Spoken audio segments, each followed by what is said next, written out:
No niin, tervetuloa Sisufishingin ensimmäiseen unboxing-videoon. Näitä ei ole perinteisesti hirveästi tehtykään.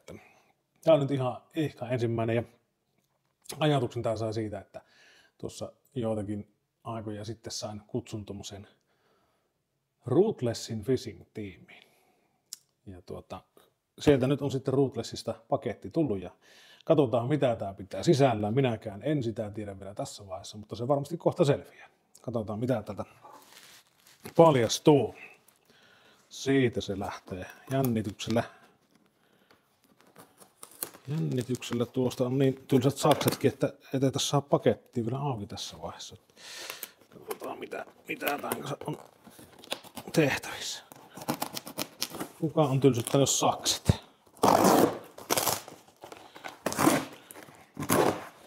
Siinä missä järki loppui, niin voima ottaa vallan. Ja nyt se on ihan normaalia. Niin, katsotaan mitä siitä löytyy.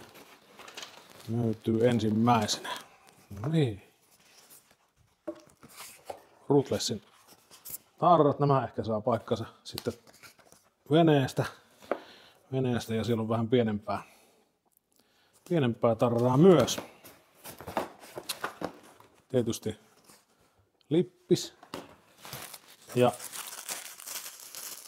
puffa. Niillä on varmasti käyttöä. Tämä oli ehkä se eniten mitä toivoin ja odotin Ruthlessin chatterbaittia. Tämä on semmoinen mitä en ole itse hirveästi omassa kalastuksessa käyttänyt ja olen tehnyt mieli monta kertaa testata. Ja nyt se pääsee kyllä sitten testiin. Että tänä kesänä on muutenkin tarkoitus panostaa tuohon ahvenen kalastukseen vielä enemmän. No niin, säteilijä löytyy sieltä monessa eri värissä. Ja tässä on myös semmoinen mielenkiintoinen, mitä haluan kyllä päästä testaamaan eri kohteissa. On Reaperia ja Holy Diveria. Tätä ootan myöskin kovasti. On tarkoitus päästä ihan tuonne kirjolohen pyyntiin tai taimenen pyyntiin niillä. Siellä on plopperia ja ikinuppia on monen kokoista ja näköistä. Ja tässä on myös semmonen erittäin mielenkiintoinen Orca King Crappi, mikä pääsee myös kyllä varmasti testiin.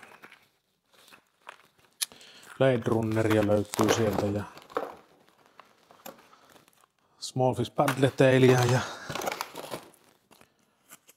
siellä on sädiä, lisää sädiä, fluoroa, vähän eri väristä rapua, lisää jikinuppeja ja siinä on pienempänä rapua tuossa myös. Lisää Paddletailia siellä ja Kasi Pridea. Miten sattukin ahvenelle 008. Toki kyllä se menee kuhankin kalastuksessa vielä, mutta joo, Blade Runner. Hei, tämmönen setti. Nää jää vielä tutkimaan lisää tarkemmin mitä täältä paljastuu. Ja joo, näillä sitten ensi kauteen starttailla ja katsotaan mitä tuleman pitää. Ja tarkoitus on vielä sitten tuossa laajentaa myöskin tätä repertuaria, että päästään niin sanotusti asian ytimeen. Kiitos pojille ja kireitä siimoja kaikille. Se on moro.